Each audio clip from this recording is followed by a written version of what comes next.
स्वतः प्रत्येक मंत्र्यांच्या कॅबिनेटला दालनाला भेट देते। आज खरं म्हणजे कॅबिनेट बैठक झाली, त्याच्यामध्ये शेकडो हजारो शेतकऱ्यांना दिलासा देणारा निर्णय, आकार पडीत जमिनी शेतकऱ्यांना परत देण्याचा निर्णय झाला। 8400 हेक्टर ही मोठा दिलासा आहे आणि ऐतिहासिक निर्णय आहे। त्यामुळे तो देखील पहिल्याच आजच्या कॅबिनेटमध्ये शेतकऱ्यांसाठी निर्णय घेणार आहे। सरकार शेतकऱ्यांचा आहे, सर्वसामान्यांचा आहे, हे प्रत्येक कृतीतून आम्ही दाखवतोय।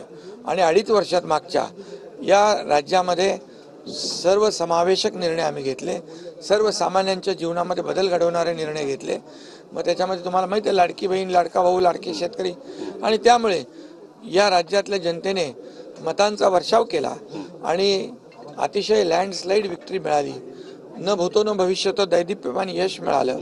आता आम्ही आणखी जबाबदारी आमची वाढली, म्हणून लोकांच्या जीवनामध्ये एक मिशन समृद्ध महाराष्ट्र, या राज्याचा सर्वांगीण विकास हा आमचा अजेंडा आहे। नक्कीच परिवहन बद्दल देखील आरोप केलेत आता अंबादास दानवे यांनी, याबद्दल काय म्हणाल? कारण 2100 कोटीचा घोटाळा असं म्हणतात। अरे बाबा, त्या बाबतीमध्ये अतिरिक्त मुख्य सचिव परिवहन हे स्वतः त्याच्यामध्ये चौकशी करतायत।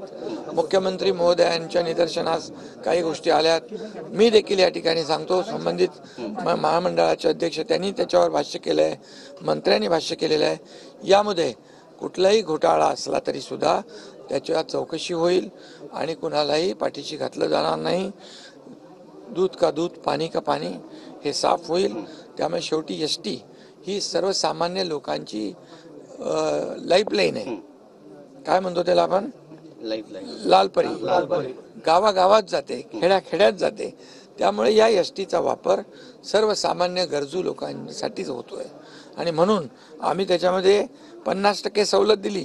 महिला भगिनींना किती मोठ्या प्रमाणावर प्रवास करतात, ज्येष्ठांना आम्ही मोफत दिली। त्यामुळे या एसटीमध्ये ही एसटी अंध अपंग सगळे जे आहेत हे दुर्लक्षित घटक आहेत, यासाठी वरदायिनी आहे, वरदान आहे। आणि म्हणून यामध्ये कुठलाही भ्रष्टाचार खपवून घेतला जाणार नाही। ग्राउंडवर उतरून काम करणार सरकार ग्राउंडवर उतरलंय।